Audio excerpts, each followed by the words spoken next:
Bonjour à toutes et à tous et bienvenue dans l'Aparté, le podcast signé SPV Assurance. Je suis Sonia Battista et je suis en compagnie aujourd'hui pour un nouvel épisode de Julien. Bonjour Julien. Bonjour Sonia. Comment vas-tu ? En pleine forme comme d'habitude. Super. Donc Julien, aujourd'hui c'est un épisode un peu particulier parce que tu n'es pas un collaborateur SPV, mais tu es un de nos partenaires. Exactement. Donc on va faire un épisode spécial aujourd'hui et comme d'habitude, on va commencer par quelques petites questions. On va revenir quelques années en arrière. Donc pour commencer, déjà, est-ce que tu peux te présenter de la manière dont tu le souhaites ? Alors comment je le souhaite ? Déjà, c'est important de savoir, je ne suis pas que partenaire. En fait, je suis sponsorisé par SPV. Je représente la société, les couleurs, les valeurs. Et en fait, j'ai eu un coup de foudre il y a 25 ans pour Jérémy Sebag et Cédric Pironneau dans une ancienne vie. Et depuis, on ne s'est jamais quitté. Super. On va remonter quelques années en arrière. Wow. D'où viens-tu ? Dans quel type de famille tu as grandi ? Où est-ce que tu as grandi ? Alors, famille très simple, de fonctionnaires, pas du tout dans l'entrepreneuriat, alors que moi, je suis dans l'entrepreneuriat. En campagne, Dans quel enfance coin ? tranquille, entre les Vosges et la Meurthe-et-Moselle. Ok, sympa. Donc très sympa. École, élève moyen. Ouais, ce que j'allais te Peut poser faire comme mieux. question. Mais Ouais. voilà, tranquille, sans remous. Et puis après, donc, je me suis dirigé vers la fac de droit et puis après, courtier d'assurance. Ok. Quel métier tu rêvais de faire quand tu étais petit ? Journaliste. Ah, sympa. Mais je vais t'expliquer plus en avant puisque je Ok. ne cacherai rien aujourd'hui. Allez. Alors moi, journaliste, j'avais beaucoup d'ambition, c'était mettre les journaux dans les boîtes aux lettres. Ah oui, ok. Et après, quand j'ai commencé À vélo ? oui, exactement, en tricycle. Non, mais c'est vrai. Et du coup, mon père m'emmenait mettre des journaux, des faux journaux, à nos voisins qui avaient beaucoup de journaux dans les boîtes. Et non, une fois que j'ai commencé à vouloir parler, j'ai toujours aimé défendre. J'aime Ok. pas l'injustice. Et donc, très vite, j'ai voulu être avocat. Ok. Donc, je me suis prédestiné à des études de droit. Mhm. Et puis après, le métier de courtier m'a vraiment plu, la proximité et la diversité des matières. Donc, c'était beaucoup plus intéressant pour moi que d'être avocat fiscaliste que je voulais être. Et là, Ok. je pense que je me serais un peu ennuyé. Quelles ont été tes premières expériences ? En stage, en petit boulot Alors, en petit boulot, j'ai jamais été très bon parce que je suis pas manuel, mais j'ai quand même travaillé l'été. Donc, j'ai fait dans des restos. Stage, j'ai commencé dans des compagnies d'assurance. Et puis, sinon, plein de petits jobs d'été, vendeur de glace, distribue des prospectus, tu vois, vraiment le truc où tu te dis... Le rêve de petit Ah, garçon, mais quoi. extraordinaire, extraordinaire. Super. Comment est-ce que tu es parvenu à devenir courtier ? Explique-nous un peu tout le cheminement. Bon, je dis tout. Tout ? Enfin, en On est plus, là ça pour va ça. être publié, tout le monde va le savoir. Eh bien, écoute, c'est les aléas de la vie. Ouais. Les aléas ou les belles rencontres de la vie. Comme je t'ai dit, je voulais être avocat fiscaliste. Je ne connaissais pas du tout l'assurance. Et maintenant, mon ex-femme, son père était courtier d'assurance. Ok. Et il m'a emmené faire des tournées avec, voir des clients. Il était spécialisé en entreprise dans les Vosges. Et j'ai eu le coup de foudre pour le métier. Ok. Et il m'a dit, écoute, il y a des 2 SS droit des assurances. Et j'ai fait celui de Lyon. Et puis depuis, je suis courtier, je travaille encore avec. Et, voilà, très belle histoire. Donc c'est une rencontre qui a fait que. Ok. Et du coup, tu as commencé à travailler chez qui ?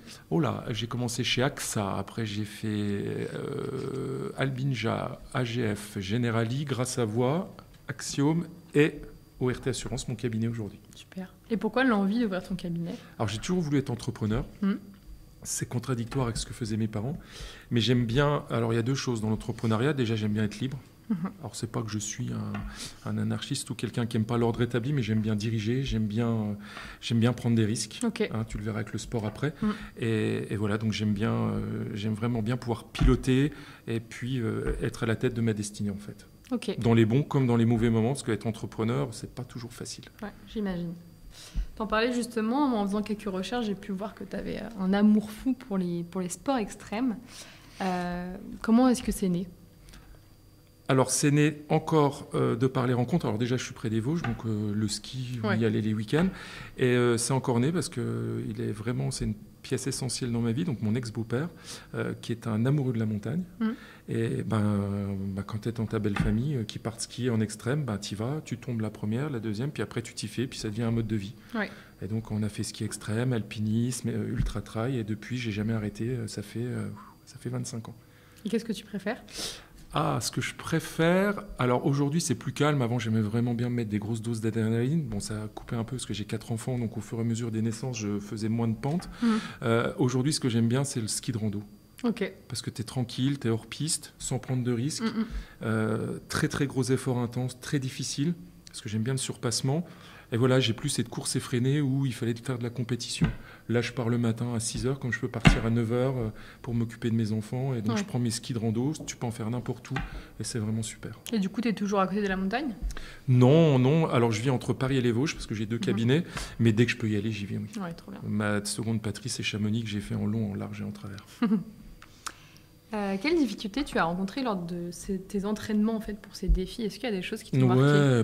Beaucoup, bien sûr. Beaucoup. Déjà, tu es jonché de blessures. Ouais. Parce que moi, je suis sportif de haut niveau, mais pas professionnel. Donc, c'est des entraînements, c'est très, très compliqué. Comme je disais à Colin, l'hygiène de vie, c'est des sacrifices. Et puis, tu as toutes les blessures. Ouais. J'ai fait une grosse chute dans un couloir, j'ai fait le croisé, j'ai fait le ménisque. Le plus compliqué, c'est les blessures. Les blessures, parce qu'après, tu acceptes. Parce que les gens me disent, ça a l'air facile et tout. Et quand tu leur expliques, ils disent, mais moi, je ne ferai jamais ça, pourquoi tu fais ça ? En fait, tu l'acceptes. Si tu veux le faire, tu acceptes d'avoir l'hygiène de vie, de t'entraîner. Si tu ne t'entraînes pas, de manière, ça paye cash. Tu n'y arrives pas. Et le plus gros truc qui m'est arrivé, c'était il y a 2 ans, j'en avais parlé devant SPV, c'est que j'ai failli mourir en faisant un 8000. Donc là, c'était très compliqué. Oui. Ouais, j'ai vu la mort en face. Et là, ça a été un gros... C'est fou parce que de l'extérieur, on se dit vraiment pourquoi faire tout ça. Mais moi, je me le demande encore. Je pense que je me le demanderai jusqu'à la fin de mes jours. Ok. Parce que je n'étais pas forcément prédestiné. Alors, j'ai un gros cardio, j'ai des prédestinations physiques. Mais pourquoi la montagne ? Pourquoi ça ? Mais c'est une drogue. C'est une drogue dure. C'est l'adrénaline. Et c'est d'une difficulté. Moi, ce que j'aime bien, c'est comme dans l'entrepreneuriat, si tu veux, c'est que la montagne, tu ne peux pas tricher. Ouais. Non. Tu triches, c'est fini, non ? Tu triches, c'est fini. La montagne gagne toujours, l'entrepreneuriat, tu ne peux pas mentir à tes salariés ou à un temps, mais après, tu payes cash. Mais c'est une drogue, je ne peux pas t'expliquer. C'est fou. Et comment tu combines aujourd'hui ta vie de courtier et ta vie de passionné de sport ? C'est compliqué, parce qu'en plus, j'ai une vie de père. Parce que ça, aussi, souvent, on m'interviewe. Alors maintenant, elles sont plus grandes. Mais alors moi, je suis quelqu'un qui est réputé pour ne pas faire beaucoup de déjeuner. Alors, l'un des avantages, c'est qu'au cabinet, j'ai une douche. Donc, je cours entre midi et 2. Je cours tôt le matin ou le soir pour vraiment pouvoir travailler. Et puis surtout, alors, j'aime bosser. Je suis un gros bosseur, mais je n'ai jamais sacrifié ma famille. Si je ne dois pas faire de sport, je n'en ferai pas. Je ne m'en rendrai pas malade. Ouais. Mais dès que je peux en faire, j'en fais. Donc, j'ai un agenda très chargé. J'imagine. Ouais. D'où les blessures parfois, ouais. Est-ce que tu peux nous expliquer quel est le lien que tu as avec SPV aujourd'hui ? Alors, mon lien, comme je l'ai dit tout à l'heure, c'est quasiment un lien de frère avec Jérémy que j'admire. C'est vraiment quelqu'un que j'aime beaucoup. On se voit peu, mais comme je dis, il y a des gens où tu n'as pas besoin de les voir. J'ai besoin de quoi que ce soit. Je sais que j'ai accès à lui quand je veux. Et puis, c'est une grande fierté, quoi. Je veux dire, il n'y a pas d'autre mot. Quand j'ai dit à Jérémy, voilà, je veux faire de l'extrême, je l'avais déjà dit, en 3 secondes, c'était plié. Il m'a dit, ouais, tu as le budget, vas-y, éclate-toi et porte haut nos valeurs. Et je les ai portés au Népal, je les ai portés partout, un peu partout, sur du triathlon, sur de longues distances. Et à chaque fois, tu vois, j'ai la chair de poule parce qu'il y a l'exploit sportif où je suis très content. Et puis de pouvoir me dire que je monte une boîte qui fait 100 millions avec je ne sais combien de salariés, que quand tu as le drapeau, c'est extraordinaire. C'est extraordinaire parce que c'est un deuxième objectif. Alors par contre, Jérémy a toujours été cash. C'est ma vie de famille, c'est 0 risque par contre. Alors j'en ai pris, moi au Népal, c'était pas de mon fait quand il y a eu la tragédie, mais c'est une grande fierté, oui. Quand je sors le drapeau SPV, je me dis, je ne sais plus combien vous êtes de salariés, je dis putain, ils sont derrière moi, c'est incroyable. Et ça, les gens ne comprennent pas. Il n'y a pas que l'argent. Moi, c'est vraiment, j'ai des sponsors que j'ai pas pris parce que je partage pas les valeurs. J'ai pas besoin, moi c'est vraiment pour ces 2 potes, il y a Valumène également, c'est vraiment 2 amis, et on a les mêmes valeurs, les mêmes engagements, et voilà, donc c'est même pas un lien, c'est une filiation. Je fais partie, comme dit Olivier Mignot, de la SPV Family. C'est ça, les valeurs de la famille. SPV un jour, SPV toujours. Et pourtant, j'ai jamais été salarié. Oui, c'est vrai. Non. Mais bon. Est-ce que tu peux nous expliquer l'un de tes plus gros défis sportifs ? Le plus gros... Le plus marquant pour toi ou celui qui te porte le plus ? Il y en a 2. Alors, je me permets s'il y en a 2, parce qu'il y en a un, c'est la tragédie. J'ai un guide qui est mort à côté de moi et j'ai erré à 5000 mètres en me disant que je n'allais pas en revenir. j'en suis revenu. Donc ça, c'est un exploit, pas sportif, mais c'est un exploit humain d'avoir pu psychologique. Ouais. Et puis le deuxième, c'est que j'ai fini en 2013 une des courses les plus dures au monde. C'est 300 km, 29 000 mètres de dénivelé. On a couru pendant 136 heures en équipe. J'ai perdu 6 kilos, j'ai perdu 8 kilos en 6 jours. On a dormi 8 heures en 6 jours. Et cette dimension est extraordinaire parce que je fais beaucoup d'ultra-trail seul. Et là, c'était par équipe. Mais tout le monde faisait la distance. Et tout le monde devait arriver en même temps. Mais c'est pas un relais, quoi. Non, et donc il a fallu gérer l'autre. Et c'était compliqué, mais c'était une aventure de fou parce que tu n'es pas fatigué en même temps, tu n'as pas faim en même temps, tu n'es pas blessé en même temps. Et il faut accepter que l'autre soit moins bien quand toi tu es bien, c'est exceptionnel. Ouais. Et comment on choisit ses partenaires pour cette course? Alors, c'est compliqué. Moi, c'était mon beau-frère parce que j'ai toujours tout fait avec lui depuis toujours dans le ski. Et on a les mêmes valeurs, à peu près le même niveau. Et puis on avait pris un ancien parce j'étais jeune, un peu plus jeune, et beaucoup de fougue. Et on a pris un ancien pour tempérer. Et ça a été très bien parce que ça nous a permis de finir parce qu'on serait parti trop vite, je pense, et on n'aurait pas fini. Et lui a été la voie de la sagesse. Trop bien. Et c'est surtout du mental, en fait, dans ce genre voilà, parce qu'au bout de 2 jours, tu es déjà KO, tu n'as plus de jambes, tu n'as plus rien. 2 jours, c'est déjà beaucoup. Pour notre niveau. Mais au bout de 48 heures, et tu te dis... je pense qu'au bout de 15 minutes, tu dis... peut-être pas, tu sais, rien n'est impossible, je te promets. Rien n'est impossible. Ouais. Ça, je le dis franchement. Après, il y a des prédispositions, mais c'est de l'entraînement, de l'entraînement et de l'entraînement. Moi, j'ai vu des potes, hommes, femmes, qui étaient en fait fumeurs et tout ça, se mettre du jour au lendemain. Et je peux te dire des métamorphoses. Moi, j'ai vu un pote qui était pas obèse, mais quasiment, et maintenant qui court le marathon en 2,50. Ah oui. Après, c'est de l'entraînement et du mental. C'est de la volonté, oui. Ouais, mais j'avais déjà entendu dire que c'était aussi pas mal le mental, coup, parce qu'au bout d'un moment, les jambes... Ouais, il faut que tu arrives à switcher, que la douleur, elle est plus là, elle est à côté de ton corps. C'est un truc de fou, mais moi, je fais beaucoup d'auto-hypnose dans les moments-là. Ouais. Et j'arrive à transposer, la douleur court à côté de moi. Je sais pas comment t'expliquer. Bon, à un moment donné, elle revient, mais si tu n'arrives pas à accepter la douleur, c'est des entraînements dans le dur, à jeun pour que le corps accepte de ne pas manger. Quoi. Et le froid en montagne? Moi, le froid, ça va. Ça me gêne pas outre mesure. Ah ouais. Non, ça va. Ça va parce que les équipements sont top maintenant. Ouais. C'est très haut niveau, et très léger. Ça doit être un sacré budget aussi, ça, tous les équipements. C'est pour ça que j'ai quand même quelques sponsors.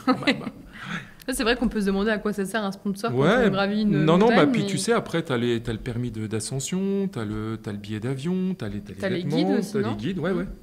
Une expé au Népal, comme j'ai fait, c'est 13 ou 14 000 euros. Et encore, j'avais pris une agence qui n'était pas très chère. Et c'est obligatoire d'avoir un des guides? Ouais. Oui. Okay. Parce qu'eux, ils le font plusieurs fois. Exactement. Ils connaissent la voie et puis ça fait travailler aussi les locaux, quoi. C'est normal, ouais. Ok, super intéressant. Quelles compétences ou qualités tu as développées grâce au sport qui te sont utiles dans ta vie de manière générale? Il y en a vraiment une et j'essaye de la transmettre à mes enfants, c'est la résilience. Ouais. Et pourquoi? Jamais abandonner. Ouais. Jamais abandonner. T'as toujours été au bout de tous tes défis? Non. Mais t'as pas peur de l'admettre? Non, parce que la résilience, c'est savoir dire non quand il faut. Ouais. J'ai fait des demi-tours des fois au Mont Blanc, j'ai fait des demi-tours parce que je sentais que c'était pas possible, c'était trop dangereux. Et je veux pas risquer ma vie, oui. La résilience, c'est pas qu'aller au bout, c'est savoir aussi dire non. Quand j'étais au 8000, tu sais, c'est 1 an de sacrifice, mais vraiment, j'ai tout donné. J'ai bloqué à 7000, j'aurais pu continuer. Je me mettais en danger, j'aurais peut-être fait 500 mètres de plus, je chutais, je mourais. J'ai fait demi-tour. Et le jour-là, j'ai jamais regretté. Je suis arrivé, j'ai pleuré pendant 2 heures dans ma tente parce que c'était vraiment très compliqué. Et tu te dis, c'est 1 an foutu en l'air. Et puis avec du recul, tu te dis, non, en fait. Non, ouais. Non. Moi, je suis allée au bout de ce que c'est une victoire à part entière de savoir dire non. Et c'est pour ça qu'il y a beaucoup de morts. C'est que quand tu sais pas dire non, à un moment donné, le cerveau, il veut plus, il veut plus, il veut plus, il veut plus. Puis c'est là où il y a l'incident. Quoi. Ouais. Et la résilience, ouais. Et quand on parle tu parles beaucoup de sacrifice. Oui. Je pense que quand on est en dehors de tout ça, on ne se rend pas compte de tout ce qu'il y a comme sacrifice à faire. Est-ce que tu peux nous expliquer un petit peu? Les sacrifices, déjà, c'est l'entraînement. Ouais. Il faut accepter, en plus du boulot, d'aller courir le matin, de trouver du temps. Là, par exemple, tu vois, ce week-end, parce qu'encore une fois, ma famille est importante, donc je me suis levé à 6h15, parce que je suis allé courir au parc de Saint-Cloud. Donc j'ai fait 32 km, je suis revenu. Après, il y a la journée. Il y a la journée, il y a le samedi, il y a ma petite dernière, il a fallu aller au parc, faire du vélo. Et le lendemain, j'ai ma deuxième qui faisait un marathon par équipe avec son école, donc j'ai dit oui, donc il a fallu que je me relève à 6h30 pour aller recourir avec. Voilà, et puis il y a alors moins maintenant, hein, parce qu'à un moment donné, à 50 ans, mais il y a le régime alimentaire. Ouais. C'est compliqué. Pas d'écart. Pas trop d'écart, pas trop d'alcool. C'est surtout moi qui adore le vin, c'est très compliqué. Mais après comme disent les Américains, c'est un way of life. En fait, c'est dans ton ADN. Oui, on dit que souvent, je crois que c'est ça, les habitudes ou les bonnes habitudes, elles s'ancrent vraiment au bout de 3 semaines. 3 semaines, exactement. Ça, ouais. Comme pour et arrêter toi, de ça fumer. fait des années, quoi. Ah ouais, moi c'est dans mon ADN. Et quand je suis blessé, je suis infernal. Ah oui, parce que tu sais que tu peux rien faire je et suis du infernal. coup, tu te dépenses je suis pas. Infernal. Je suis infernal. Quand j'ai fou. fait le croisé, ça m'a duré 8 mois. Ouais, c'est super long ça. J'ai pris 9 kilos alors que je mangeais rien. Mais bon, quand tu fais plus de sport, le corps emmagasine comme si de rien n'était. Mais par contre, de revenir après blessure, c'est une sacrée perf. Là, t'es content. Ouais. Et t'as pas cette peur de te blesser? Bah si. Mais t'y penses tout le temps? Tout le temps. Surtout à 50 ans. Ouais. À 20, 30 ans, tu t'en fous, tu chutes, tu te dis j'ai la vie devant moi. Ouais. À 50 ans, oui, tu regardes parce qu'un croisé, c'est 1 an. Et 1 an, c'est pas la même valeur quand tu as 20 ans que quand tu as 50 ans. Ouais, c'est vrai. Oui, je pensais à la blessure. Tu vois, dimanche, je me suis blessé, je me suis fait une micro-déchirure. Voilà, après, j'ai voulu faire plaisir à ma fille. Mais la blessure, oui, tu y penses tout le temps. Ouais. Tu dois être bien assuré, toi, non? Ouais. Et encore, il y a des fois, heureusement, j'ai une femme qui travaille avec moi dans l'assurance et c'est elle parce que je pense que j'aurais beaucoup de trous dans la raquette. Et c'est pas dur parce que, du coup, vu que tu fais beaucoup de sport, même pour les sportifs de haut niveau, de s'assurer vraiment? Ouais, alors, s'assurer, moi, c'est surtout le fait que je suis en très haute altitude. Ouais. Il y a peu d'assurance, en fait. Moi, c'est... je ne vais pas le citer, mais c'est un gros assureur français. J'en ai eu qu'un qui a voulu m'accepter au-delà de 5000. Ah oui. Sinon, t'as rien. Et occasionnellement, ça marche? Par exemple, je sais qu'il y a des personnes qui veulent juste le faire une fois. Non, moi, je le fais à l'année parce qu'ils ne veulent pas en une fois. Ah oui. Non. Okay. Donc, moi, je l'ai à l'année, je paye une blinde. Ah mais j'ai prévoyance, frais de rapatriement, j'ai tout. Oui. J'ai tout et il n'y en a qu'un qui l'a accepté. Ouais. Au moins, tu es sûr que si malheureusement il arrive quelque chose. Oui. Ouais. Ah, c'est hyper important. Tu es obligé, ça, j'aime pas, mais bon, c'est comme j'ai fait un testament, j'ai tout fait, oui. Ouais. Je l'ai fait depuis longtemps parce que la mort, moi, je l'accepte, sinon tu fais pas les sports là. Mais là, j'espère que je serai un peu plus tard quand même. J'ai pas envie de mourir maintenant. Et quelles compétences en tant que courtier t'aident beaucoup dans la pratique sportive? C'est une bonne question, on ne l'a jamais posée celle-là, Sonia, bien joué. Je dirais la justesse. Parce que quand tu es courtier, il faut être juste dans ce que tu dis, il faut être clair, précis, et en alpinisme, c'est pareil.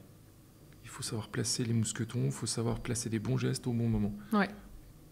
Puis la résilience aussi, parce que nos chers clients ne signent pas en 2 secondes.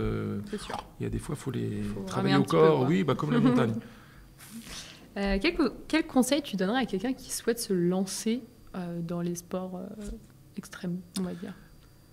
Y aller doucement mais sûrement, d'être suivi médicalement, et puis d'être accompagné. Moi, j'ai pas été accompagné, donc j'ai fait pas mal d'erreurs, j'ai voulu le faire tout seul. Ouais. Aujourd'hui, il y a une profession qui s'appelle coach. Alors, je suis pas très fan, mais il y en a qui sont très très bien, et d'avoir un accompagnement sur les premières années. Ouais.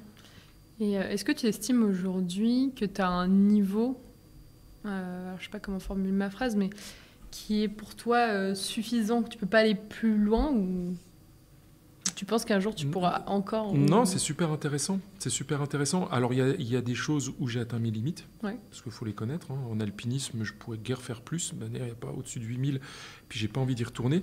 Et du coup, moi, pour me régénérer, parce que c'est très compliqué de se remettre en question, en fait, moi, je change de sport. Okay. Là, il y a, on va dire, 4-5 ans, je me suis mis au triathlon longue distance. Donc natation, vélo. Et il y a 2 ans, je me suis mis au vélo. Je me suis mis au vélo. Là, je devais le faire, mais je suis blessé, donc j'y arriverai pas. Mais j'ai fait l'étape du Tour de France, tout ça. Ah, trop bien. Et donc après, je verrai bien. J'aurai peut-être d'autres. J'ai plein de projets. Je devais faire cette année. Qu'est-ce que tu n'as pas fait finalement? De l'opéra, de l'opérette, curling, badminton. Non, je rigole. J'ai fait beaucoup de. Alors étonnamment. Je suis quand même quelqu'un de réputé pour être très ouvert, très équipe, mais j'ai fait beaucoup de sports individuels en fait. Okay. J'ai fait du foot étant petit parce que c'était familial, mais j'aimais beaucoup. Mais en fait, je me rends compte que l'effort, alors sauf en alpinisme, il y a la cordée, mais c'est vrai que finalement, je me retrouve... souvent seul. Ouais. Et ça, c'est étonnant, mais je ne sais pas pourquoi. Mais il y a plein d'autres choses. Je voudrais faire la traversée de la Manche à la nage, je voudrais faire plein de choses. Il y a plein de choses que je veux faire. Trop bien. Ouais. Et pour devenir courtier, quel conseil tu donnerais ? C'est ce que j'ai dit tout à l'heure. Ne pas tricher, être honnête, ne pas brûler les étapes, ne pas vendre son âme pour quelques euros. Ouais, c'est ce que je dirais. Et puis travailler. Ça, il y a une grande personne qui est morte il n'y a pas très longtemps, si vous connaissez le cirque Alexis Grus, qui est un des plus vieux cirques français magnifiques. Et Alexis Grus, c'est un grand personnage. J'assure toujours le cirque Grus. Et lui disait le travail effacé par le travail. Donc ça me restera à vie. C'est un inconditionnel du travail. Ouais. C'est beau. J'imagine du coup que le sport dans ta famille, ça doit prendre aussi une grande place. Est-ce que tes enfants font aussi beaucoup de sport ? Comment ça marche ? Alors là, c'est très compliqué. Alors l'aîné, oui, commence à s'y mettre. Okay. On a fait un semi-marathon ensemble. Donc elle est en études de sage-femme, donc pas mal de rigueur, pas trop la fête, un peu quand même. Là, elle s'est mise à courir. Là, ça y est, elle est partie, elle veut faire un marathon. La deuxième est en école de commerce, donc si tu veux, comment te dire, c'est plutôt BDE, et voilà. Mais on a fait quand même un marathon par équipe. Et puis les 2 dernières, non, pour l'instant, 14, c'est le marathon du TikTok, pour ne pas les citer, pardon. Et puis la dernière est sportive. Par contre, elle aime bien, elle fait de la danse, elle aime bien courir, mais bon, après, elle a 8 ans, donc je sais pas. Oui. Mais mon rêve, oui, ça serait de faire quelque chose avec mes enfants.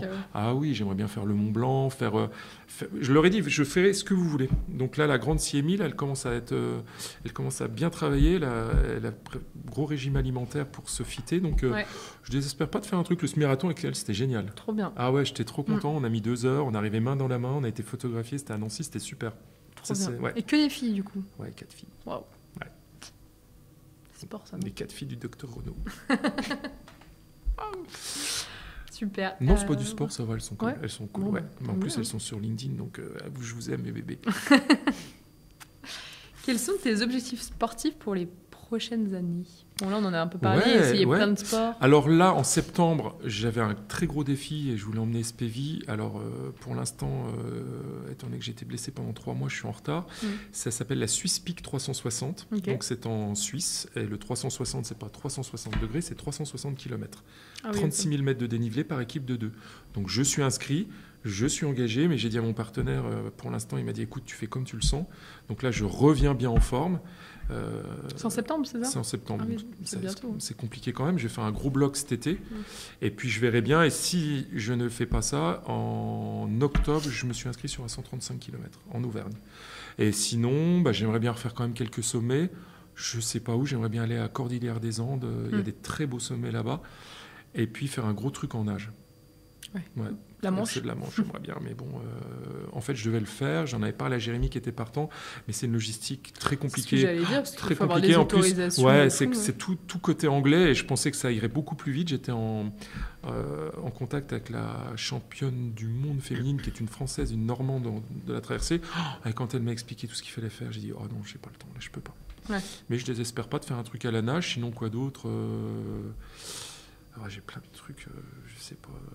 Encore plein de rêves, c'est fou ça. Ah oui, j'en ai plein. Déjà fait Ah oui, j'en ai fait pas mal, mais j'en ai. Ah non, mais j'en ai plein. Ah ouais. C'est trop bien. Comment est-ce que tu vois l'évolution du secteur dans les assurances ? Alors, je vais recommencer ma phrase. Comment est-ce que tu vois l'évolution du secteur des assurances dans les prochaines années ? Bon, ça a déjà beaucoup évolué par rapport à quand j'ai commencé. Alors, je ne veux pas passer pour le vieux de l'assurance. Alors humainement, moi je m'y suis plié, mais c'est vrai que la nouvelle génération, il faut savoir les gérer, c'est-à-dire qu'il y a beaucoup plus de turnover, il y a moins d'appartenance. Bon, après ça bosse bien, mais c'est plus comme avant où tu faisais 25 ans dans la même boîte. Moi j'ai jamais voulu, moi j'ai fait 7 boîtes ou 8 boîtes avant d'être à mon compte. Et l'évolution vraiment, et SPV l'a vraiment pris en compte depuis plusieurs années, c'est l'intelligence artificielle. Ouais. Moi j'en suis intimement convaincu. Je ne dis pas que ça va nous remplacer, mais il y a toute une typologie de contrats où au ChatGPT, l'IA va vraiment révolutionner tout. Oui. Mais j'espère qu'il y aura toujours besoin de l'humain. Je pense que oui, moi, dans l'industrie. Mais je pense que c'est la prochaine révolution. Ouais. Ça va évoluer à ce niveau. Hâte de voir ça. Hein. Oui, moi aussi. Et d'ailleurs, je vais former mes collaborateurs à l'IA très prochainement pour qu'il y ait déjà des sensibilisations, qui voient ce que c'est réellement. Et puis, on l'utilise pas mal chez nous. Je sais. Et c'est hyper intéressant parce que ça vient vraiment en complément. Ouais, pour l'instant. J'espère que ça ne restera qu'un complément. Mais oui, je le souhaite aussi. Pour finir, j'aimerais que tu nous partages quelque chose que tu aimerais nous recommander ou nous partager. Alors, je ne fais jamais de pub, mais à la demande générale, j'ai une nouvelle passion qui est entrée dans ma vie. Je buvais le vin, maintenant je le produis, j'ai acheté des vignes. Et c'est un challenge de folie parce que boire le vin et le faire, je pensais que c'était naturel. C'est très compliqué. Alors, on ne le fait pas, on a un vigneron, mais tout ce qu'il y a à penser, et je vous cache pas que j'ai passé quelques nuits blanches avec les intempéries qu'on a eues. Mais c'est fabuleux. J'invite tous ceux de SPV qui veulent venir au cuvage, voir comment ça se passe, voir les installations, voir la terre. Parce que je viens de la terre, moi. Et Paris, il n'y en a pas beaucoup. Ouais. Agriculteur, je ne peux pas. Et du coup, là, j'ai un retour à la terre, c'est incroyable. En fait, tu te dis, il y a l'intelligence artificielle, il y a ça, mais... la terre produit des choses. Je te jure, quand tu es au milieu des vignes, je ne sais pas comment t'expliquer, tu as un ancrage qui est incroyable, que tu n'as pas dans le béton. Oui. C'est comme je cours très peu sur le béton parce que pour moi, il n'y a rien en fait, c'est vide. Oui, je vois. Mais quand tu cours sur les chemins, moi je cours au milieu des vignes, et puis quand tu vois la petite fleur qui devient une grappe et qui devient du vin, c'est exceptionnel. Tout le travail qu'il y a derrière. Ouais, oui, c'est un truc de fou. J'ai déjà fait plusieurs visites, en fait, je pense qu'on ne se rend vraiment pas compte. C'est un truc de fou. Donc il y a ça, puis je lis beaucoup. Ouais. Alors je lis beaucoup sur ma passion.